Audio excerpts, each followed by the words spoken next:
Hello, good morning all. காலையில் குட்டியாக ஒரு வாக்கிங் போயிட்டு நம்ம வரும்போது சங்குப்பூ செடி இருந்தது. அதுலேருந்து கொஞ்சம் பூ எடுத்துகிட்டு வந்தாச்சு. அந்த பூ வந்து நம்ம டீ போட்டு குடிக்க போகிறோம். இது வந்து ப்ளூ டீன்னு சொல்லுவாங்க. இதில் நிறையா ஹெல்த் பெனிஃபிட்ஸ் இருக்கான். இதில் வந்து ஆன்டி கிளைக்கோஜன் இருக்கிறதுனால ஏஜினிங்கை ஸ்டாப் பண்ணுது, சுகர் லெவலை கண்ட்ரோல் பண்ணுது, அப்புறம் நம்மளை எப்போவுமே ஃப்ரெஷ்ஷாக வச்சுக்குது. அப்புறம் கொஞ்சமாக துளசி எடுத்துகிட்டு வாக்கிங் போகும்போது வாயில் போட்டுட்டு அப்படியே மெண்டுட்டு, அப்புறம் நம்ம சாமிக்கு தேவையான பூவு அதெல்லாம் இந்த செம்பருத்தி பூ அதெல்லாம் எடுத்துகிட்டு அப்படியே வாக்கிங்கை முடிச்சுட்டு நம்ம அப்படியே வந்து வீட்டுக்கு வந்தாச்சு. அப்படியே எடுத்துகிட்டு வந்த சங்குப்பூவில் வந்து நம்ம டீ போட வந்து ஸ்டார்ட் பண்ணியாச்சு. அப்புறம் இன்னொரு அடுப்பில் ரைஸையும் வாஷ் பண்ணி வச்சாச்சு. அப்புறம் நேற்று வச்ச மீன் குழம்பு இருந்தது, அதையும் நம்ம வந்து ஹீட் பண்ண ஸ்டார்ட் பண்ணியாச்சு. இதெல்லாம் பண்ணி முடிச்சுட்டு அடுத்து காய் கட் பண்ண ஸ்டார்ட் பண்ணியாச்சு. கூட்டு வைக்கலாம், புடலங்காய் கூட்டு வைக்கலாம் அப்படின்ட்டு புடலங்காயை வந்து நான் கட் பண்ண போகிறேன்.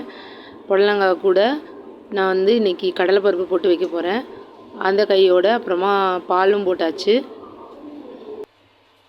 மார்னிங் பிரேக்ஃபாஸ்ட்டுக்கு ரவா உப்புமாவும் தேங்காய் சட்னியும் தான் செஞ்சேன். ரவா உப்புமாவில் நிறைய வெஜிடபிள் போட்டு செஞ்சேன். எல்லா வேலைகள் முடித்ததுக்கப்புறம் கிச்சனையும் நீட்டாக வந்து க்ளீன் பண்ணிட்டேன்.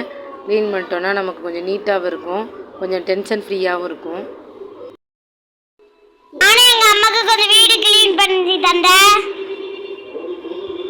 வேலையும் முடிச்சாச்சு. நான் அப்படியே குளிச்சுட்டு என்னோடய ஒர்க்கு கிளம்பணும். கீழே பறிச்சுட்டு வந்த பூவை எடுத்து பாட்லேயும் போட்டு நல்லா டெக்கரேஷன் பண்ணிட்டேன். பார்க்க அழகாக இருந்தது. அப்படியே ஒரு நல்ல ப்ரேயரும் பண்ணிவிட்டு சாப்பிட போயிட்டேன். மார்னிங் பிரேக்ஃபாஸ்ட்டு ரவா உப்புமா அப்புறம் தேங்காய் சட்னி. நான் லஞ்சுக்கு என்ன பேக் பண்ணியிருக்கேன்னா மீன் குழம்பு, அப்புறம் நம்மளோட கூட்டு, ஒயிட் ரைஸு, அப்புறம் மோர் எடுத்திருக்கேன். பாய், அடுத்த வீடியோவில் பார்க்கலாம்.